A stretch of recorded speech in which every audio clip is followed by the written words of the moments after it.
மேஷராசி அன்பர்கள், மேஷராசியை பொறுத்தவரை குரு பகவான் வக்ரமாக இருந்தார். அந்த வக்ர நிவர்த்தி பிப்ரவரி மாதம் 11ஆம் தேதி தைப்பூசத்தன்னைக்கு நடைபெறுகிறது. யோக சனி கால முடிவிற்கு வந்து 7.5 சனி ஆனது தொடங்கக்கூடிய நேரத்தில் குரு பகவான் 2ஆம் இடத்துல தனக்காரனாக வக்ர நிவர்த்தி அடைவது என்பது மிகப்பெரிய லாபம். செவ்வாய் 3ஆம் இடத்துல வக்ரம், 4ஆம் இடத்துல வக்ரம், இது எல்லாம் சேர்ந்து சகோதர வகையில் இருந்த நன்மை தீமைகளை, குடுக்கல் வாங்கல் பிரச்சனைகளை தீர்க்க போறீங்க.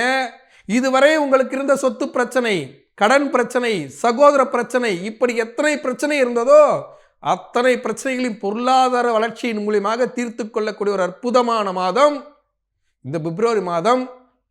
இந்த பிப்ரவரி மாதத்துல சூரிய பகவான் சனி பகவானோடு சேர்ந்து லாபக்காரனாக 11ஆம் இடத்தில் அமர்ந்து பல்வேறு சிக்கல்களை தீர்த்து வைத்து 7.5 சனி தொடங்கறதுக்கு முன்னாடி வாழ்க்கையை செம்மைப்படுத்திக் கொள்ளக்கூடிய ஒரு அற்புதமான மாதம். இந்த மாதத்துல உங்க வாழ்க்கை மேலும் வளமடைவதற்கு மேஷராசிக்காரர்கள் ஒரு முறையேனும் பழனிமலை சென்று கீழே இருக்கிற திரு ஆவணியோடு முருகனுக்கு இரும்பு பால்வாளியில பாலாபிஷேகம் செய்துவிட்டு வரும்போது வாழ்க்கை செம்மையாக இருக்கும். பழனிமலை முருகன் அருளால் பிப்ரவரி மாதம் மிகவும் நலமாக வளமாக அமைய வாழ்த்துக்கள்.